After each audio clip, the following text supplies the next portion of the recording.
Halo Bapak Ibu Saudara, Shalom Jemaat Tuhan. Mari kita membuka hati kita untuk hadirat Tuhan, memberkati kehidupan kita, dan marilah sama-sama dimanapun Bapak Ibu Saudara kita bangkit berdiri, kita memuji Tuhan dengan segenap hati kita. Mari kita memuji Tuhan kita, Tuhan Yesus Kristus.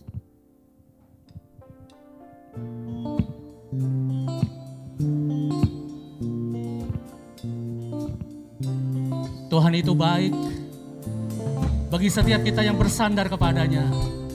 Haleluya. Mari bersama-sama naikkan pujian ini di hadapan Tuhan. Kasih yang begitu besar, lebih kuat dari dosa. Kasih yang menemukanku, selamatkan dan pulihkanku.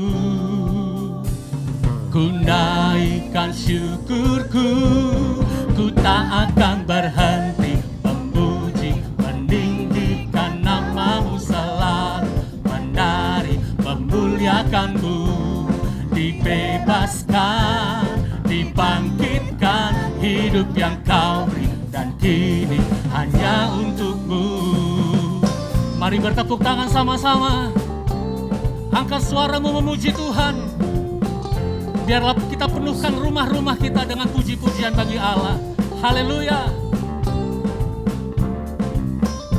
Mari bersama berkata saudara, kasih yang begitu besar, kasih yang begitu besar, lebih kuat dari dosa. Kasih yang menemukanku, selamatkan dan pulihkanku. Ku naikkan syukurku, ku tak akan berhenti memuji, meninggikan namamu selalu, menari, memuliakanmu, dibebaskan, dibangkitkan, hidup yang kau beri dan kini hanya untukmu. Takkan berhenti memuji, meninggikan namamu selalu, menari, memuliakanmu, dibebaskan, haleluya, dibangkitkan, hidup yang kau beri dan kini hanya untukmu. Mari bertepuk tangan sama-sama. Tuhan Yesus ditinggikan. Haleluya. Dia baik, Dia sungguh baik. Amin. Mari bersama-sama angkat tangan kita memuji Tuhan. Ku naikkan syukurku, ku naikkan syukurku. Rumah-rumah saudara dipenuhi oleh puji-pujian kepada Allah kita. Amin. Amin. Firman Tuhan adalah kebenaran. Mari terus tinggikan Tuhan Yesus. Dia yang layak ditinggikan. Haleluya. Ku tak akan berhenti memuji, meninggikan namamu selalu, menari, memuliakanmu, dibebaskan, dibangkitkan, hidup yang kau beri dan kini hanya untukmu. Takkan berhenti memuji, meninggikan namamu selalu, menari, memuliakanmu, dibebaskan, dibangkitkan, hidup yang kau beri dan kini hanya untukmu. Hidup yang kau beri dan kini hanya untukmu. Hidup yang kau beri dan kini hanya untukmu. Mari beri tepuk tangan kemuliaan bagi Tuhan Yesus. Haleluya. Haleluya, haleluya. Baik, mari kita bersama-sama mendengarkan pengajaran Voice of Pentakosta. Tuhan Yesus memberkati. Shalom Bapak Ibu Saudara. Kita terus percaya dan perkatakan bahwa tahun 2021 adalah tahun integritas. Apabila kita berbicara tentang integritas, ada satu teladan yang perkataan, hati, dan tindakannya selaras. Pribadi spesial inilah yang menjadi tema Voice of Pentecost hari ini, yaitu Jesus, the Man of Integrity. Bagi orang percaya, membangun integritas sama halnya dengan hidup sama seperti Yesus telah hidup. Mari kita lihat apa saja yang Yesus lakukan. Yang pertama, perkataan dan tindakan Yesus. Sekalipun Yesus sedemikian sempurna, tidak semua orang itu menyukainya. Banyak yang ingin mendengar khotbah Yesus justru untuk menjebaknya. Mereka berusaha mencari-cari kesalahan Yesus. Akan tetapi, pada akhirnya, perkataan Yesus tidak pernah dapat dibantah. Mengapa demikian? Karena Yesus selalu mempraktekkan apa yang ia katakan. Yesus tidak hanya jago khotbah, tetapi dia melakukan dan menghidupi firman. Dalam Matius 23 ayat 3, Yesus menyindir ahli-ahli Taurat dengan mengatakan kepada orang banyak, "Sebab itu, turutilah dan lakukanlah segala sesuatu yang mereka ajarkan kepadamu. Tetapi janganlah kamu turuti perbuatan-perbuatan mereka, karena mereka mengajarnya tetapi tidak melakukannya." Yang kedua, sumber perkataan dan tindakan Yesus.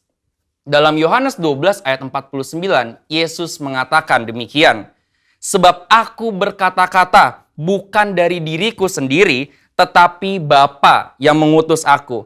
Dialah yang memerintahkan aku untuk mengatakan apa yang harus aku katakan dan aku sampaikan."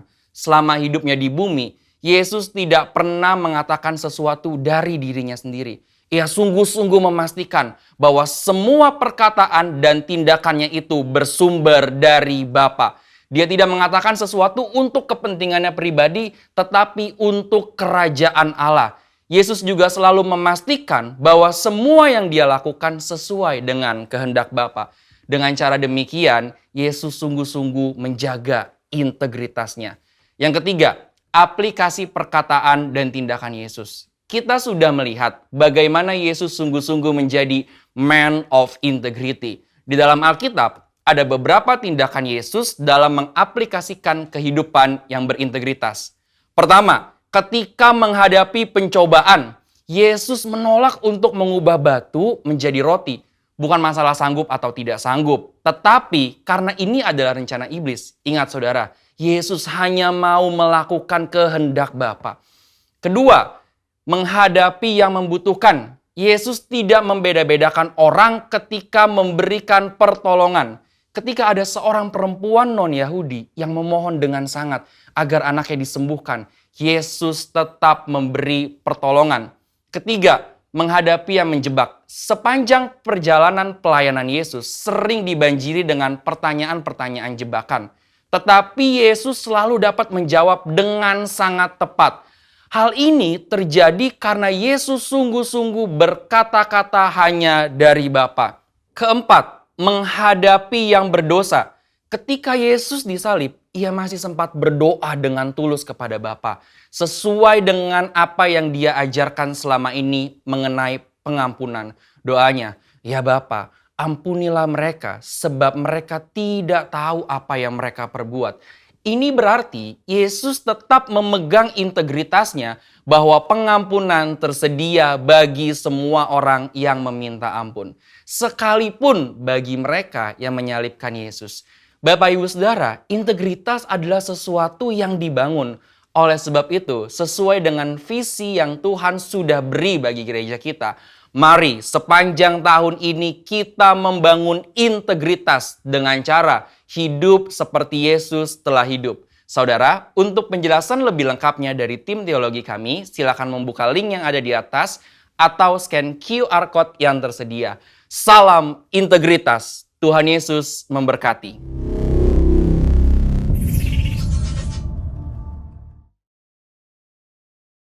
Sungguh besar pengorbananmu bagiku,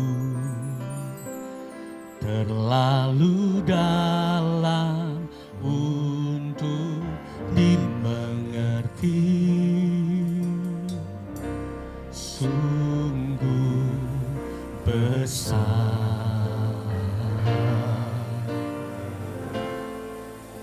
sungguh indah yang kau pikirkan tentangku.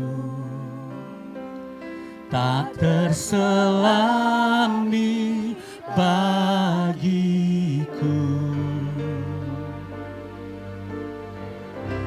Sungguh indah.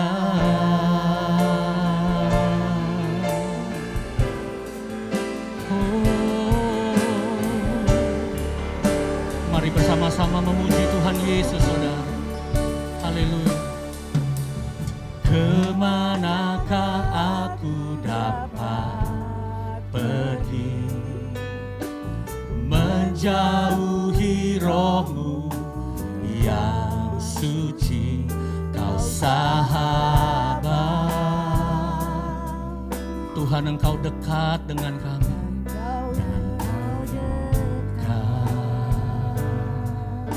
Amin. Terima kasih Tuhan. Bahkan seluruh pengabdianku tak bisa membalas kesetiaan-Mu. Sungguh mulia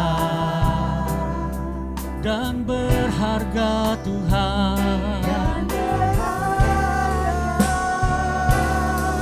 Mari angkat tangan sembah Dia.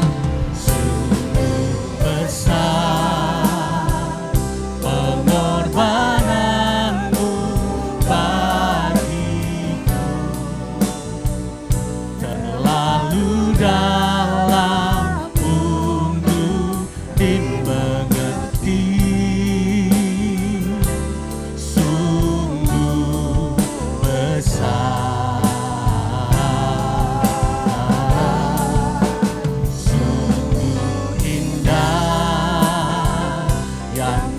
Pikirkan tentangku,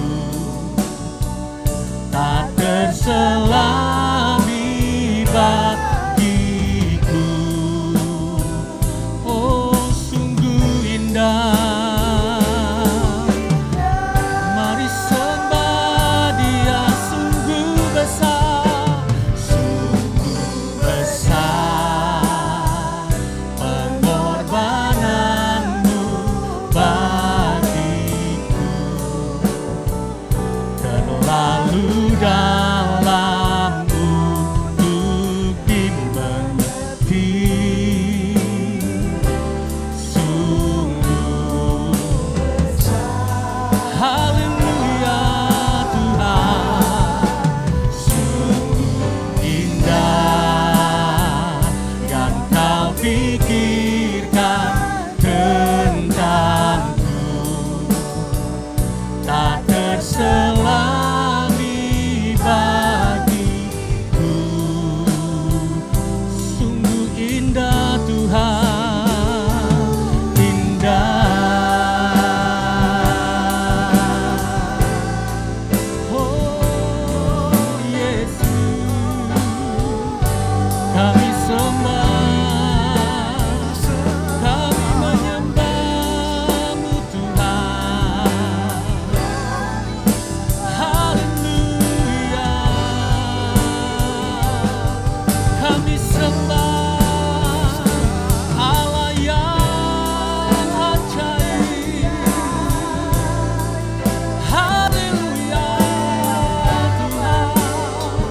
Kami meninggikan nama-Mu.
kasih setiamu di dalam hidupku.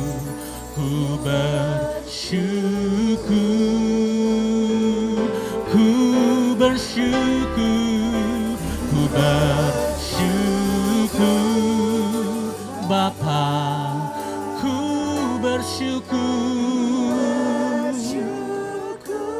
Terima kasih Tuhan, Engkau setia Tuhan. Kasih setiamu di dalam hidupku. Ku bersyukur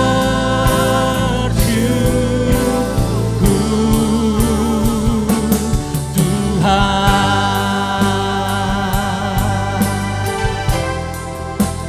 Oh, kami bersyukur yang Kau berbuat di dalam hidup. Katakan rancangan indahmu terjadi di hidupku. Kau Bapa yang baik, mengerti segala yang kami perlu Tuhan, yang ku perlu. Kasih-Mu sempurna, nyata dalam hidupku. Ku bersyukur, syukur Bapa. Katakan kami bersyukur. Sembah Dia, setiamu di dalam hidupku. Ku bersyukur, ku bersyukur, syukur. Kami bersyukur.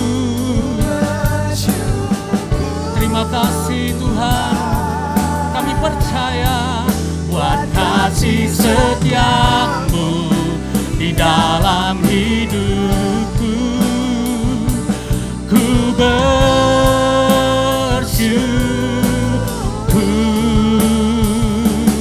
Tuhan. Di rumah-rumah saudara, mari naikkan penyembahan-Mu. Dia Allah yang ajaib, Dia Allah yang sanggup. Mari katakan dengan iman di hadapan Tuhan Yesus. Haleluya. Tak ada lembah kelam yang tak ku lewati tanpa hadir Tuhan Yesus. Ini iman percaya kami. Haleluya. Dan gentar sebab ku tahu tangan-Mu yang sekali lagi tinggikan Tuhan. Tak ada lembah kelam yang tak ku lewati tanpa hadir-Mu. Hati kami tak gentar Tuhan, takkan gentar sebab ku tahu tangan-Mu yang menopang. Mari bersama-sama nyatakan dengan iman, Yesus Kaulah Tuhan, Kaulah Yesus, Kaulah Tuhan, pada Kau ku percaya. Kaulah Yesus, haleluya. Kaulah Raja kami, harapan hidupku. Ku bersyukur Bapa. Ku bersyukur Tuhan buat kasih setiamu di dalam hidup. ku bersyukur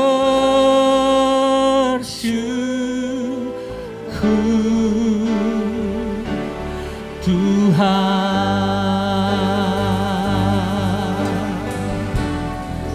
Mari sembah Dia. Oh haleluya, kami bersyukur. Haleluya, kami sembah. Haleluya, syaralabarabarabarabarabara. Kau bertahta di atas doa pujian penyembahan kami Tuhan. Haleluya, Shinaralabaya Shambo.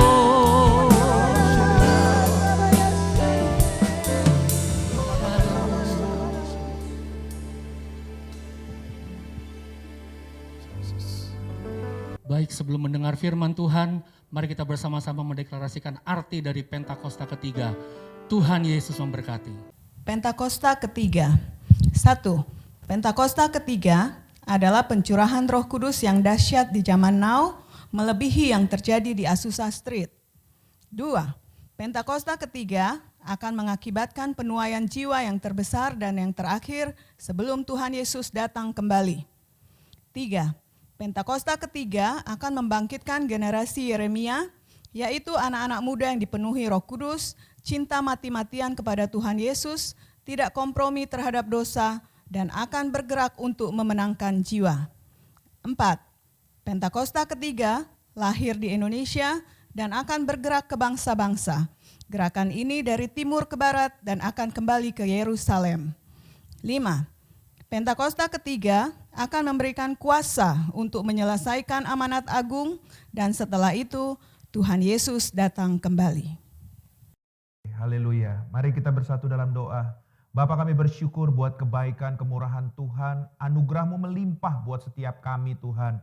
Dan kami percaya kalau pagi hari ini Engkau mengumpulkan kami umat-Mu mencari wajah-Mu. Kami percaya kami akan mendapatkan Engkau, khususnya melalui kebenaran firman-Mu. Engkau akan berbicara lebih lagi atas setiap kami. Karena kami percaya firman-Mu itu adalah pelita bagi jalan kami. Terima kasih Tuhan, biarlah Engkau mengurapi setiap kami, urapi juga hamba-Mu ini. Dan sebentar kami siap mendengar sabda-Mu yang kudus. Hanya di dalam satu nama yang ajaib, dalam nama Tuhan kita, Yesus Kristus. Haleluya, sama-sama kita katakan, amin. Puji Tuhan. Haleluya. Shalom.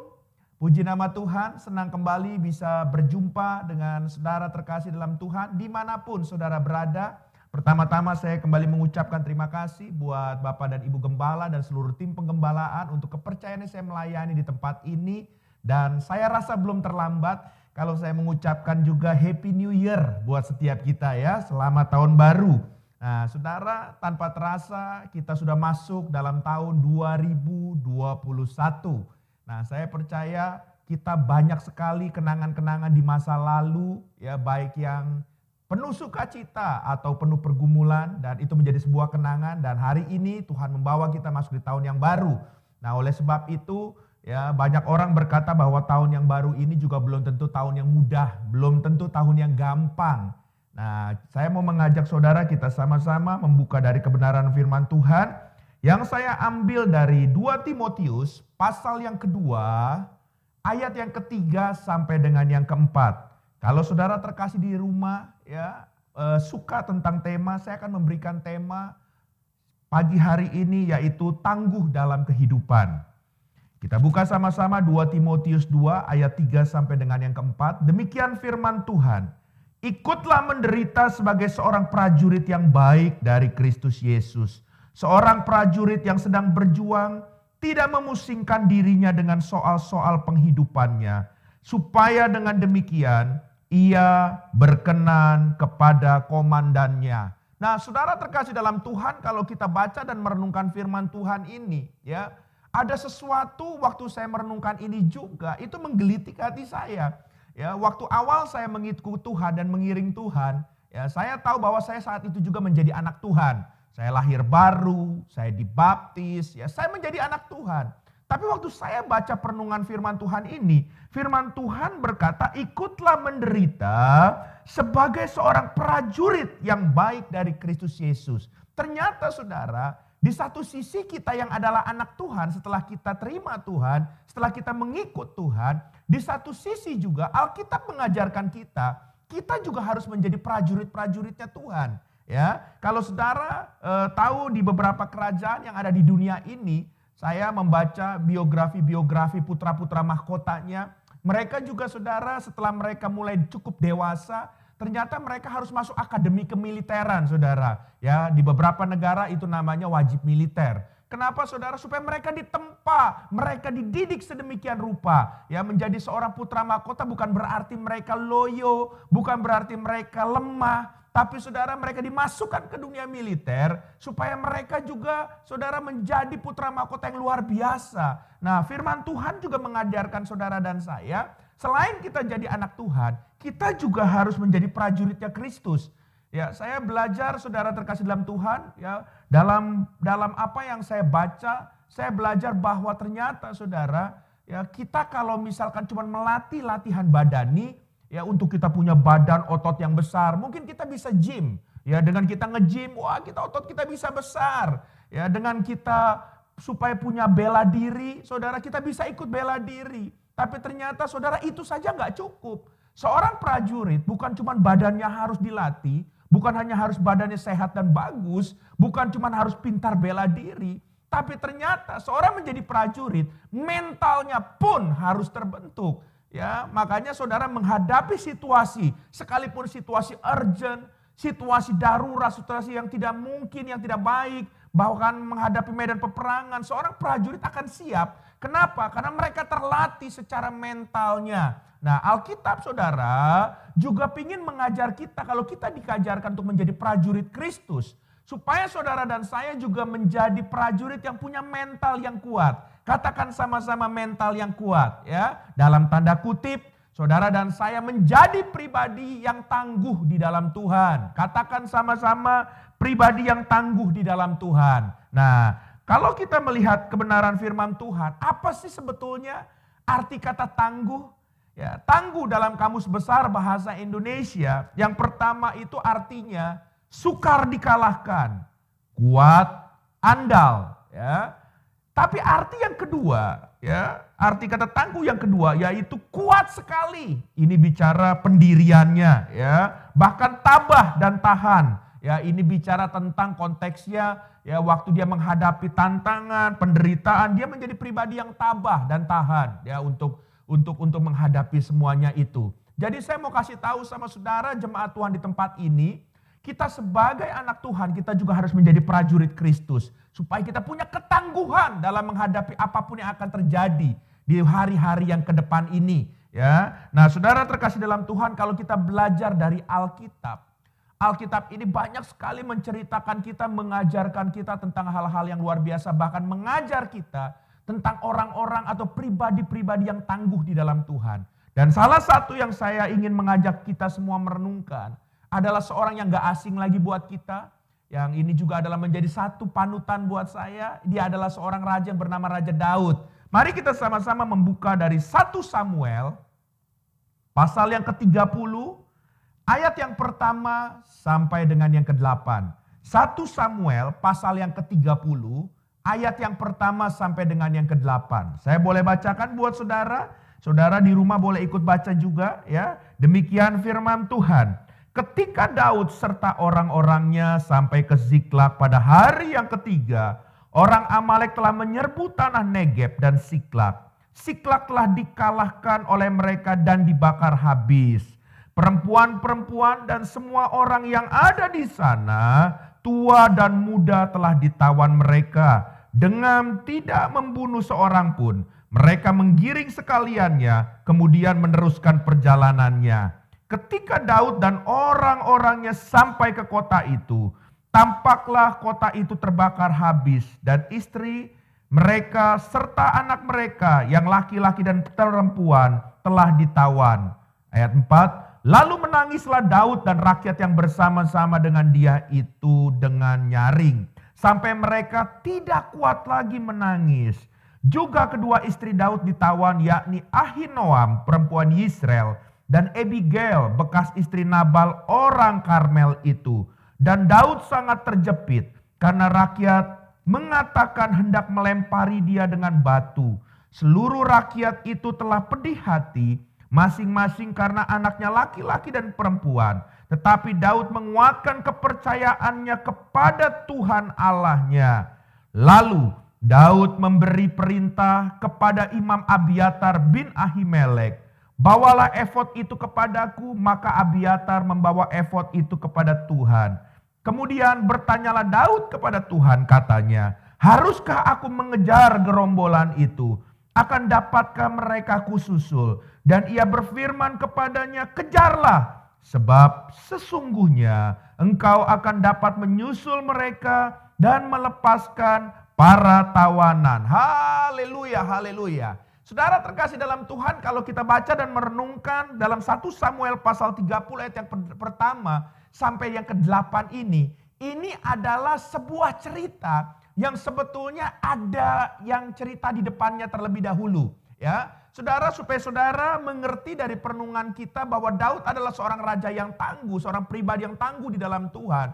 Saya akan coba menjelaskan kepada saudara asal muasalnya. Jadi kalau saudara baca di dalam pasal yang ke-26 sampai yang ke-27, saudara akan mendapatkan bahwa bagaimana Daud itu adalah seorang prajurit yang luar biasa. Dia bersama-sama dengan orang-orang yang setia dengan dia. Saudara, dia ini saudara, hidupnya ini saudara, dari satu tempat ke tempat lain dia berpindah-pindah. Kenapa? Karena dia dikejar-kejar. Dan siapa yang mengejar? Rajanya sendiri, yaitu Raja Saul, untuk ingin membunuh dia.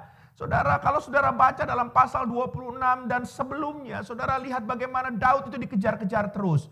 Sampai saudara terkasih dalam Tuhan, dalam pasal yang ke-26 kalau saudara membaca dan merenungkan firman Tuhan itu, sebetulnya ada satu buah kesempatan untuk Daud membunuh Saul. Tapi ternyata, wow, luar biasa, Daud tidak melakukan itu. Kenapa? Karena Daud Daud menyadari bahwa Saul itu adalah bekas orang yang diurapi oleh Tuhan. Dan Saul juga masih adalah otoritas, dia adalah pemimpin. Jadi dia gak berani tetap membunuh Saul. Jadi saudara terkasih dalam Tuhan, di satu sisi dia menghargai Saul karena dia adalah orang bekas diurapi Tuhan. Dia adalah pemimpin. Tapi di satu sisi secara manusia, waktu saya merenungkan kisah ini, Daud juga bersama-sama dengan orang-orangnya, Daud ini merasa letih saudara. Kenapa? Karena dia harus lari dari satu tempat ke tempat lain. Dia harus saudara ya melarikan diri. Kenapa? Karena ingin dikejar-kejar, ingin dibunuh oleh Saul dan pasukannya. Saudara, secara manusia dia mengalami keletihan.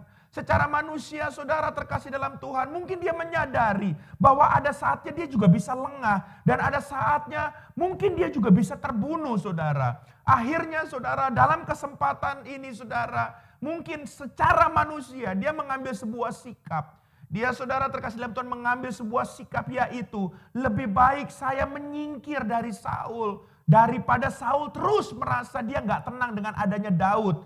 Ya, kenapa? Karena salah satu alasan Saul ingin membunuh Daud, dia gak nyaman dengan keberadaan Daud yang dikatakan akan menjadi raja menggantikan dia. Saul gak nyaman, makanya mungkin Daud berpikir kalau dia pergi jauh dari Saul, Saul akan menjadi aman dan dia sendiri punya kehidupan pribadi bersama dengan orang-orang dan keluarganya. Itu akan menjadi aman. Sehingga kalau kita belajar dari kebenaran firman Tuhan, kemudian saudara terkasih dalam Tuhan, Daud bersama dengan orang-orang yang setia dengan dia dan keluarganya memutuskan untuk pergi ke sebuah tempat yang baru. Kemana dia pergi? Dia pergi ke jurusan yaitu negara yang namanya Filistin. Dia pergi ke sana saudara. Dan dia kemudian di satu buah tempat, dia kemudian mulai tinggal di sana. Dia kemudian menetap di sana. Tapi singkat cerita, waktu dia ada sampai di sana saudara, ternyata tidak semulus seperti apa yang dia pikirkan. Kenapa? Karena di tempat baru itu pun Ada banyak suku-suku di tempat tersebut yang saling berebut daerah. Dan mereka waktu tahu Daud ada di tempat itu, mereka juga ingin berperang dengan Daud. Dan singkat cerita, Daud tetap menghadapi mereka dengan pertempuran demi pertempuran. Dan karena Daud disertai oleh Tuhan, maka Alkitab mencatat dimanapun Daud berada, dia selalu memenangkan pertempuran. Dan ternyata saudara, berita itu tersebar kemana-mana saudara. Sampai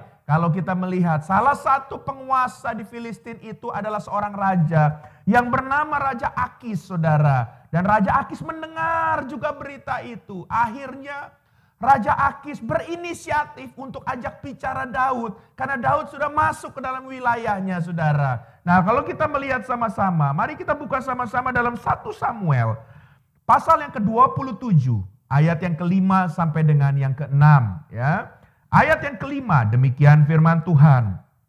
Berkatalah Daud kepada Akis, jika kiranya aku mendapat belas kasih-Mu, biarlah diberikan kepadaku tempat di salah satu kota di tanah datar, supaya aku tinggal di sana. Mengapa hamba-Mu ini tinggal padamu di kota kerajaan ini? Maka pada hari itu Akis memberikan Siklak kepadanya. Itulah sebabnya Siklak menjadi kepunyaan raja-raja Yehuda sampai sekarang. Jadi singkat cerita, Akis itu akhirnya bernegosiasi dengan Daud.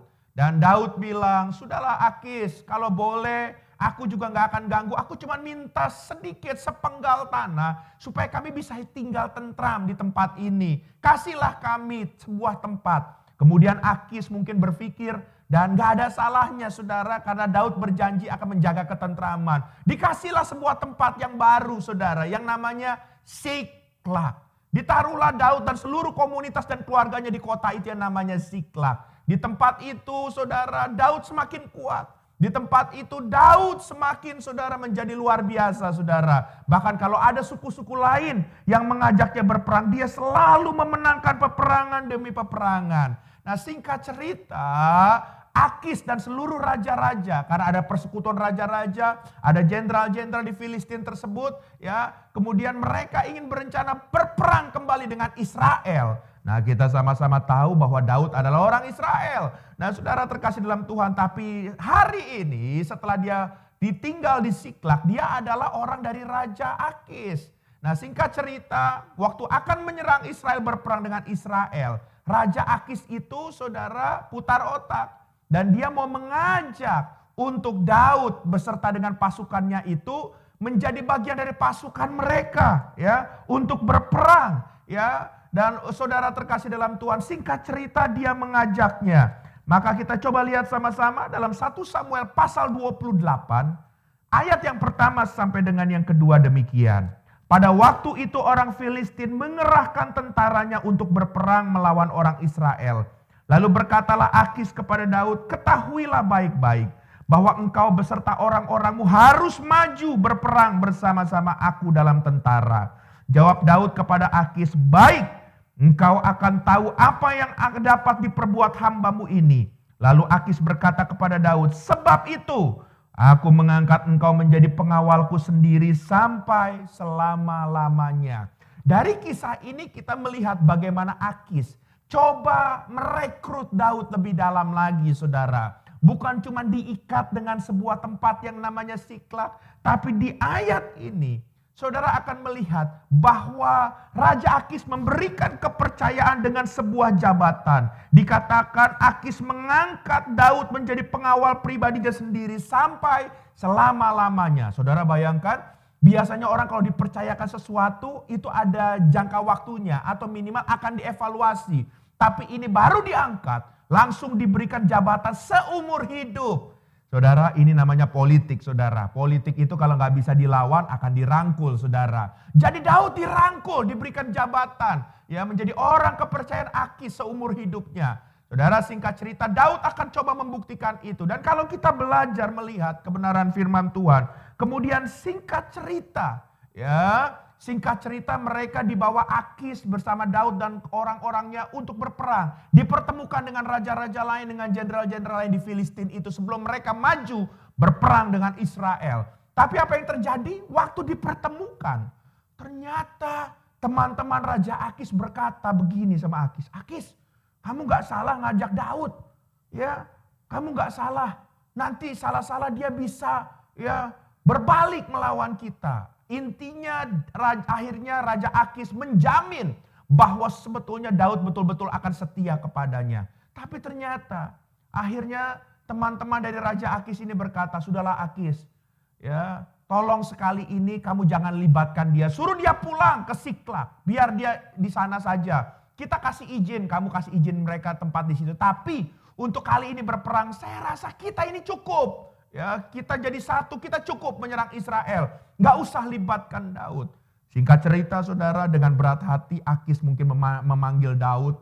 Dan dia berkata, Daud, saya sebetulnya berharap untuk kamu membantu pertempuran ini. Tapi ya untuk kali ini teman-teman mungkin masih belum nyaman dengan keberadaan kamu. Sudah kamu pulang saja ke Siklak. Kamu tunggu di sana. Ya biar kami yang berperang. Singkat cerita, ya dengan sebuah perjalanan yang cukup jauh, Daud kembali pulang ke kota Siklak, saudara. Dan saudara singkat cerita, ya bahwa setelah berjalan sekitar 3 hari dia sampai ke Siklak. Barulah yang tadi kita baca dalam 1 Samuel pasal 30 ayat yang pertama sampai ke 8. Itu ada kejadian yang luar biasa.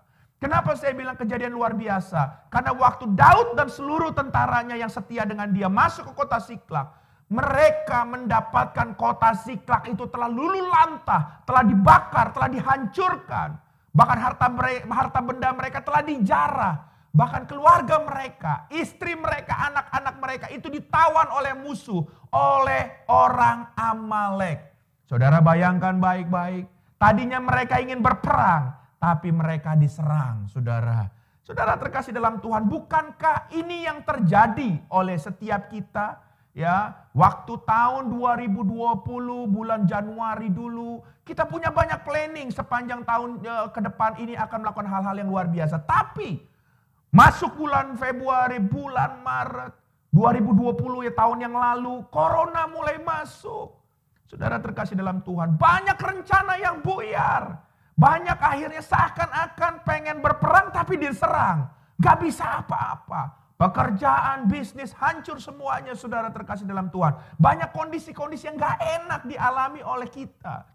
Tapi saya mau kasih tahu sama saudara. Ya, dalam menghadapi kondisi-kondisi seperti ini adalah ujian.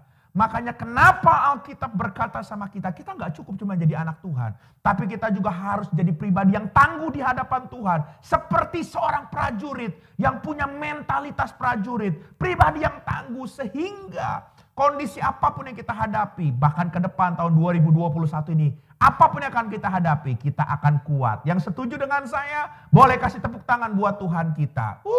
Haleluya, haleluya. Jadi saya mau sampaikan kepada saudara terkasih dalam Tuhan. Ada satu statement bagus saudara terkasih dalam Tuhan. Ya, bahwa hanya orang-orang tangguh yang tidak akan rubuh.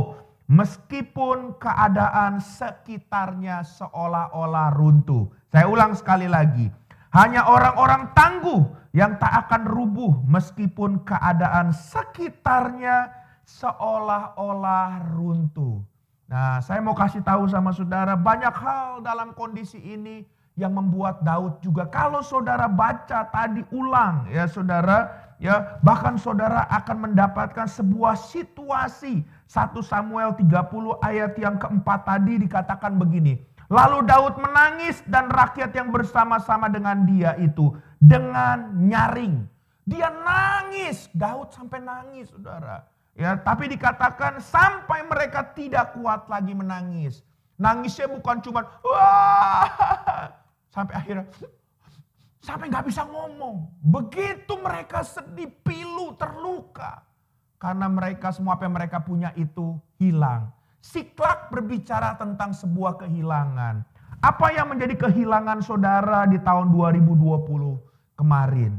Ya, saudara harus menjadi prajurit yang tangguh. Kenapa? Kalau kita melihat dari kebenaran firman Tuhan, saudara akan melihat bagaimana Tuhan memulihkan keadaan semuanya akhirnya. Coba kita lihat baik-baik. Ada 4 ciri-ciri orang yang tangguh.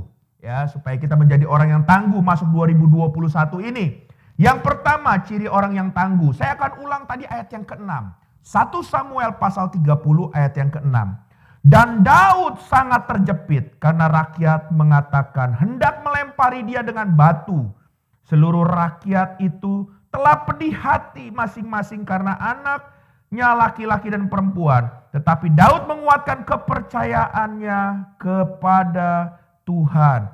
Ciri orang tangguh yang pertama, sekalipun menghadapi kondisi yang tidak enak, dia tidak mengeluh. Dalam ayat yang ke-6 ini saudara akan lihat, teman-teman Daud, prajuritnya yang dibawa-bawa bersama-sama dengan Daud, ya, waktu menghadapi sama-sama kondisi, Daud kehilangan istri dan anak dan harta benda. Mereka juga kehilangan. Tapi di ayat ini, bahkan mereka kembali menyalahkan Daud, ingin bahkan merajam, membunuh Daud. Saudara bayangkan, tapi Daud apa yang dilakukannya? Dia nggak mengeluh, dia diam. Saudara terkasih dalam Tuhan.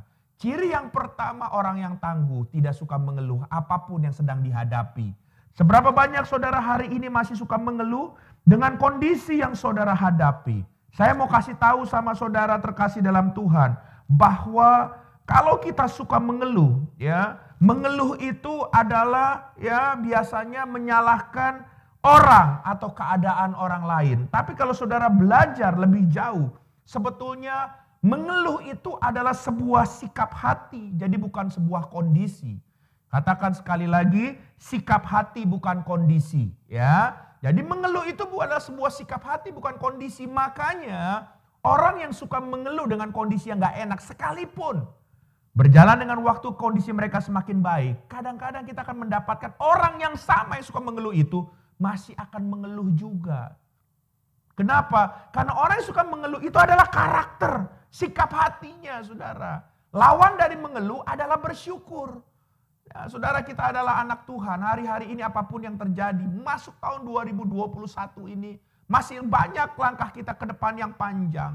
Mulailah kehidupan kita jangan suka mengeluh lagi, tapi mulailah kita bersyukur. Karena saya percaya dengan kita bersyukur, tingkap langit akan terbuka. Dan segala berkat yang terbaik yang datang dari Tuhan akan dinyatakan buat setiap kita. Yang setuju kasih tepuk tangan buat Tuhan kita. Yes, haleluya, haleluya. Hal yang kedua, masih dalam 1 Samuel pasal 30 ayat yang ke-6. Yang kedua, dan Daud sangat terjepit karena rakyat mengatakan hendak melempari dia dengan batu. Perhatikan, seluruh rakyat itu telah pedih hati masing-masing karena anaknya, laki-laki dan perempuan. Perhatikan, tetapi Daud menguatkan kepercayaannya kepada Tuhan Allahnya. Dalam kondisi seperti itu pun, Daud memiliki iman yang teguh. Katakan sama-sama iman yang teguh. Hari ini dengan kondisi seperti ini, bagaimana keadaan iman saudara terkasih dalam Tuhan dimanapun saudara berada? Apakah iman saudara semakin naik atau semakin lemah juga dengan kondisi yang sedang diperhadapkan? Mungkin beberapa saudara kehilangan pekerjaan, ada pemotongan dari gaji, ada hal-hal yang tidak mengenakan atau mungkin, maafkan saya, ada beberapa kita sudah mengalami kehilangan mungkin orang-orang yang kita sayang. Saya mau kasih tahu sama saudara, apapun keadaan itu, saudara harus tetap punya iman yang teguh di hadapan Tuhan. Haleluya. Ya, Ibrani pasal 11 ayat yang ke-6. Tetapi tanpa iman tidak mungkin orang berkenan kepada Allah.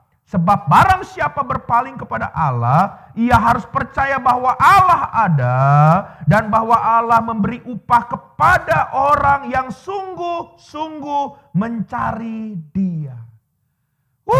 Haleluya. Ya saudara, ayo mari kuatkan iman kita. Ya saudara, jadi orang yang teguh harus punya iman yang teguh juga.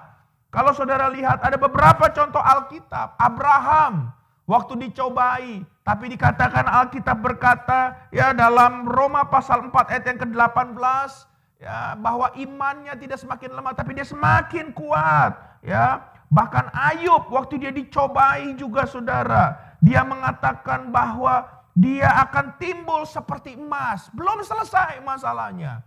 Tapi karena dia punya iman, dia percaya semuanya itu akan dipulihkan dan dia akan mengalami kemenangan besar. Amin.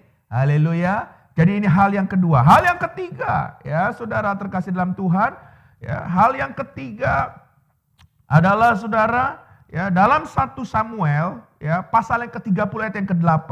Kemudian bertanyalah Daud kepada Tuhan katanya, ya, Haruskah aku mengejar gerombolan itu? Akan dapatkah mereka kususul? Ya, dan dia bertanya kepada Tuhan dan Tuhan berkata, susul, saudara terkasih dalam Tuhan. Hal yang ketiga, orang yang tangguh. Bukan berarti mau sendiri. Orang yang tangguh itu artinya orang yang selalu mau bertanya kepada Tuhan. Maafkan saya, banyak hari-hari ini orang mau melakukan apapun juga, langsung jalan, saudara. Waktu dia langsung jalan dan tiba-tiba, bam! Saudara, banyak hal yang tidak terjadi dan itu di luar keinginannya. Dia berkata begini, nangis sama Tuhan. Tuhan, kenapa Tuhan izinkan ini terjadi? Simpel kalau saya jadi Tuhan. Kamu kan gak nanya saya. Saya mau kasih tahu sama saudara, orang yang tangguh, Daud aja saudara, selalu bertanya sama Tuhan. Dan kalau saudara lihat konteksnya, bukan hanya 1 Samuel 30 ayat yang ke-8. Tapi saudara boleh di rumah lihat, dalam 1 Samuel pasal 5 ayat yang ke-22 dan ke-23. Di situ juga Daud bertanya kepada Tuhan. Dia selalu bertanya kepada Tuhan. Mari kita bertanya kepada Tuhan arahan dan tuntunan Tuhan untuk kita masuk tahun 2021 ini. Amin. Yang setuju kasih tepuk tangan buat Tuhan kita. Haleluya, haleluya. Yang terakhir, yang keempat. Poin yang keempat saudara. Tuhan bilang susul, kejar mereka. Ya, masih dalam ayat yang sama. 1 Samuel pasal 30 ayat yang ke-8. Tuhan bilang susul, kejar mereka. Jadi orang yang tangguh keempat, ciri-cirinya adalah berani menghadapi masalah. Bahkan dia berani mengejar. Mengejar segala yang hilang. Mengejar segala keterlambatan. Hari ini saudara terkasih dalam Tuhan, apa yang hilang dalam hidup saudara? Saya berdoa supaya kita jangan semakin lemah, tapi kita hadapi masalah ke depan ini dan kita kejar. Dalam hidup saya pernah beberapa kali juga mengalami ketertinggalan. Tapi setelah saya menjadi hamba Tuhan, menjadi anak Tuhan dan saya mengerti firman Tuhan, saya bukan artinya saudara setelah saya ketinggalan hal-hal tertentu saya biarin. Tidak, tapi saya berusaha. Saya memacu diri saya dengan roh Tuhan yang berdiam dalam hidup saya untuk kita mengejar ketinggalan itu. Dan saudara, saya mengalami hal-hal yang luar biasa bersama dengan Tuhan. Bagaimana dengan saudara? Selama pandemi ini banyak yang tertinggal. Saya percaya bukan berarti itu saudara hilang. Tapi tinggal mau atau tidak. Saudara mengejar ketertinggalan saudara di tahun ini. Amin. Saya percaya kalau kita berjalan bersama dengan Tuhan yang hebat, Tuhan yang luar biasa, Tuhan kita bisa keluar lebih daripada pemenang. Yang setuju kasih tepuk tangan buat Tuhan kita. Haleluya, haleluya. Puji nama Tuhan. Akhirnya semuanya dikembalikan sama Tuhan. Bahkan kalau saudara baca ya di dalam 1 Samuel pasal 30, tidak satu pun yang hilang. Bukan hanya yang besar-besar, bukan cuma istrinya kembali, anaknya kembali, tapi harta benda yang kecil-kecil pun kembali semuanya. Jadi saya mau kasih tahu sama saudara, tahun ini kita belajar, mari hidup kita bergantung sama Tuhan. Kita pegang 4 hal tadi, saya percaya hidup kita akan berkemenangan dalam Tuhan. Mari kita bersatu dalam doa. Haleluya. Terima kasih buat perenungan firman Tuhan pagi hari ini Tuhan. Kami percaya bahwa firman-Mu adalah ya dan amin. Kalau Engkau sanggup memulihkan keadaan Daud di Siklak. Siklak berbicara kehilangan. Kami juga percaya Engkau juga sanggup memulihkan keadaan kami. Baik itu kehilangan atau apapun juga. Akan terjadi pembalikan keadaan. Bahkan kami berdoa, biarlah Tuhan. Di tahun ini Tuhan kami akan melihat bagaimana karya-Mu luar biasa terjadi bagi kami dan seisi keluarga kami. Bahkan ada pagar perlindungan Tuhan selalu menyertai langkah kami. Terima kasih Tuhan. Kami aminkan firman Tuhan dan Roh Kudus tolong kami untuk kami bisa melakukan firman-Mu ini. Dalam nama Yesus kita semua telah diberkati. Sama-sama katakan amin. Karya terbesar dalam hidupku, pengorbananmu yang selamatkanku. Engkaulah harta yang tak ternilai, yang ku miliki dan ku hargai. Yesus, Engkau ku kagumi. Mari sama-sama. Karya terbesar dalam hidupku, pengorbananmu yang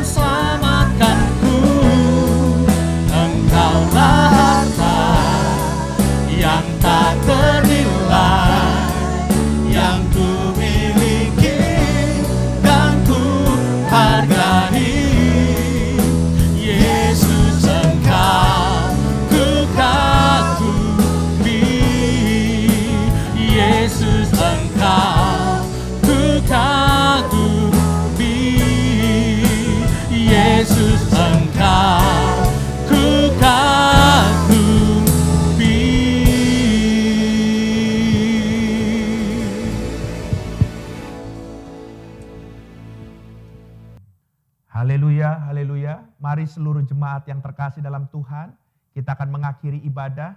Tuhan terima kasih buat siang hari ini.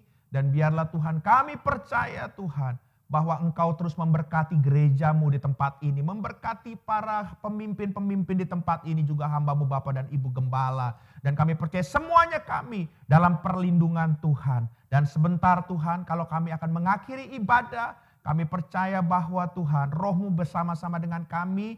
Ibadah boleh selesai, tapi persekutuan kami yang manis tidak akan pernah berakhir. Dan sebelum kami berpisah, kami siap menerima berkat yang datang dari Tuhan. Mari kita angkat kedua tangan kita, arahkan hati kita dan pandang wajah Tuhan. Terimalah berkat daripada Allah Bapa di surga, kasih daripada Tuhan kita Yesus Kristus, penyertaan, pertolongan dan penghiburan daripada Roh Kudus yang terus menaungi saudara dan saya dimanapun saudara berada. Mulai hari ini sampai Maranatha, Tuhan datang untuk kali kedua menjemput kita di awan-awan yang permai. Semua telah menerima berkat Tuhan, sama-sama katakan, amin. Haleluya. Tuhan Yesus memberkati.